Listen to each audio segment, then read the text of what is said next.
Radio Bukavu, émettant sur la longueur d'onde de 62 mètres 40, soit 4839 km/s, la voix du salut public vous parle. Ici le Léopard libre, la voix du Congo renaissant. Le gouvernement de salut public, siégeant à Bukavu, a pris la décision de constituer dans les prochaines heures le gouvernement provisoire du Congo libéré.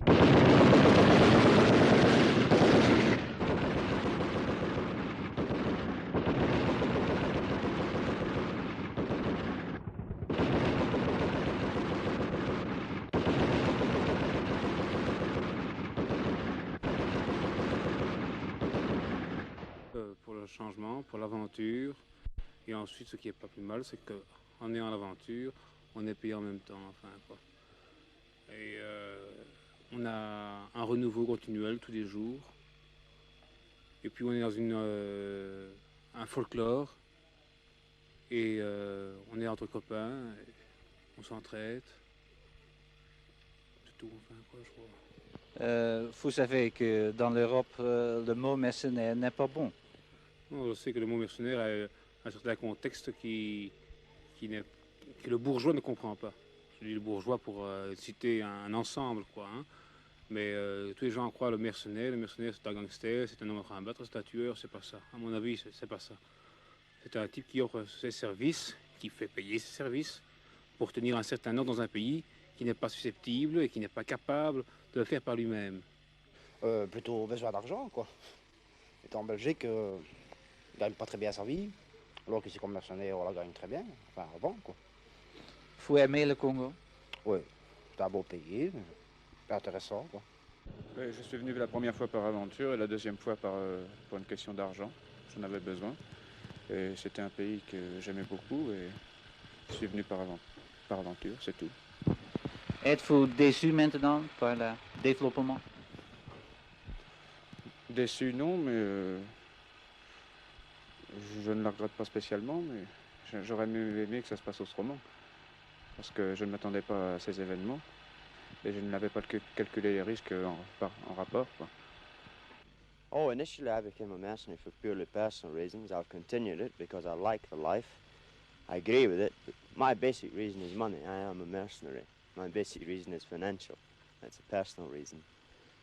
J'ai retrouvé chez les mercenaires les idées que j'avais reçues dans l'armée française, qui étaient de garder dans la zone occidentale les pays africains, car même si nous sommes des colonialistes, et je ne pense pas que le terme colonialiste soit un mauvais terme, nous devons garder dans la civilisation européenne, la civilisation occidentale et chrétienne, tous les pays africains.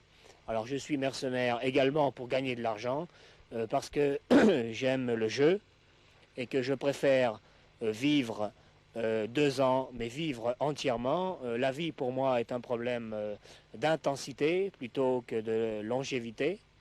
Et je préfère vivre les événements du monde actuel. D'ailleurs, je pense que c'est Lyautey, le général Lyautey, qui a dit que c'était surtout le propre des grands hommes de vivre les événements de leur temps et d'ensuite tirer les conclusions pour pouvoir rentrer dans leur pays après et tirer les conclusions et faire peut-être de la politique. La politique m'intéresse, mais en même temps l'argent. J'ai 25 ans, j'ai une maison et j'ai devant moi 500 000 francs belges que j'ai gagnés, bien sûr, en risquant ma vie. Mais je ne le regrette pas. Et la vie que je mène en ce moment m'intéresse très fortement, surtout lorsque, avec une centaine d'Européens et 800 Katangais, nous tenons tête à 40 000 Congolais. Ce que nous voulons d'abord, c'est la paix dans le pays. Si nous nous sommes engagés tous ici dans l'armée, maintenant, c'est justement pour restabiliser le pays. D'abord, premièrement, contre les rebelles, ce qu'il y a eu, et c'est pour ça d'ailleurs qu'on nous a appelés de l'Angola, pour restabiliser donc le pays. Ensuite, nous avons remarqué que ça ne servait absolument à rien du tout, étant donné que le gouvernement ne fait absolument rien pour sa propre population. Si actuellement on se mutine, si on peut appeler ça mutinerie, c'est uniquement pour exprimer le mécontentement populaire et ensuite également le mécontentement militaire sur toutes les troupes katangaises. L'année passée, il y a eu la fameuse mutinerie katangaise telle que le monde entier en est au courant. Cette mutinerie a été stabilisée par nous autres Katangais, donc Katangais contre Katangais, parce qu'on ne voulait pas qu'il y ait trop de dégâts, soit même à l'ANC, soit dans la population locale, etc.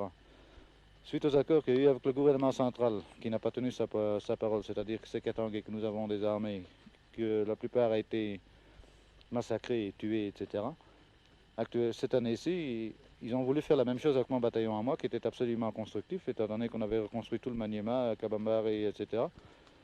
Ils ont voulu nous désarmer, nous. C'est de là que est venue donc notre mutinerie à nous, pour bien montrer que nous, on ne se laissait pas faire, tel que les Belges se sont laissés faire en 60. Mais seulement toutes les populations locales sont pour nous. Elles n'osent pas le dire, étant donné qu'elles ont peur de parler, elles sont devenues brebis.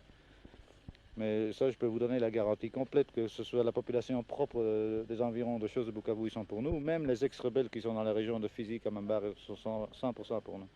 Moi, mon but, ce n'est pas tellement de lâcher, ce n'est pas mon but de lâcher, au contraire, c'est de continuer. Justement parce que il faut sauvegarder les biens des Européens, car on a donné l'indépendance. C'est un fait certain, on l'a donné. On est même très fiers de l'avoir donné. Je ne suis pas mercenaire. Premièrement, je suis volontaire. Il n'y a personne qui sait me montrer un contrat. Je n'ai jamais signé un contrat, ni même un de mes soldats, moi, africains, n'importe qui, n'a pas de contrat. Nous sommes venus bénévolement. D'ailleurs, maintenant, mes propres soldats travaillent bénévolement, ne demandent pas de salaire, rien du tout. Vous pouvez regarder toutes les banques, on n'a touché à aucune banque.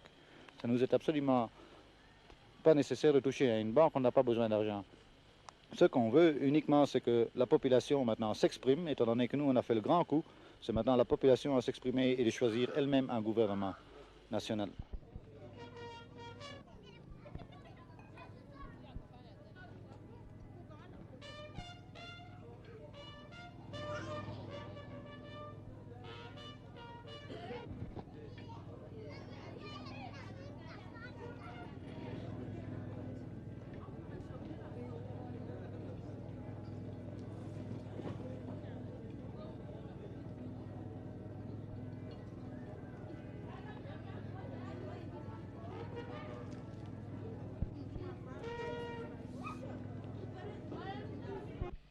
C'est le gouvernement qui a demandé et qui a fait les premières tractations. Alors à ce moment-là, moi je m'estime entièrement en dehors de l'histoire. J'ai fait mon boulot, j'ai obéi aux ordres et tout et tout. Je n'ai pas jamais rien refusé. Mais si les tractations viennent de Kinshasa, je ne vois pas pourquoi je refuserais. Hein, s'ils sont acceptables, en tout d'accord. Enfin, quoi, si on a on certifie que tel et un tel personnalité diplomatique seront là, la Croix-Rouge, etc. Enfin, qu'on ne partira pas là contre les fesses, enfin, quoi, comme un chien. Hein. Ça, sinon, pas. Donc, je préfère mourir sur place. Ça me dérange absolument pas. Il s'avère que sans mercenaires, le Congo ne peut pas vivre. Et que nous devons gagner, nous sommes les plus forts, et bien que n'étant pas les plus nombreux, nous sommes les plus forts. Je ne crois pas aux garanties accordées par le Rwanda. Jamais. Nous lutterons jusqu'à bout avec nos hommes. Les Katangais sont des Katangais. Nous sommes Katangais plus que les Katangais encore. Nous ne les abandonnerons jamais. Ça, il n'y a rien à faire. Nous sommes tous d'accord, les Européens, et nous lutterons. D'ailleurs, nous allons toucher du renfort en Européens et en Katangais qui pourront faire quelque chose dans le Congo d'ici 15 jours. Même d'ici demain ou après-demain, ils vont se comprendre leur douleur. C'est tout ce que c'est que j'ai à vous dire.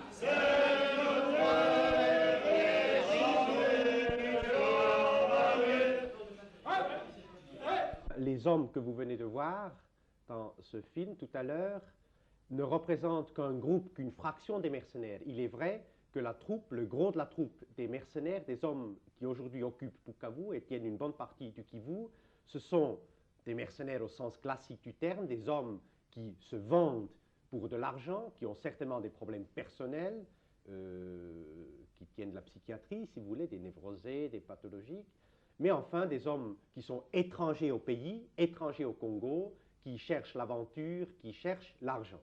Mais les gens derrière eux, les hommes qui les commandent, les cerveaux en quelque sorte de ces mercenaires de Bukavu, appartiennent à un type d'homme tout à fait différent.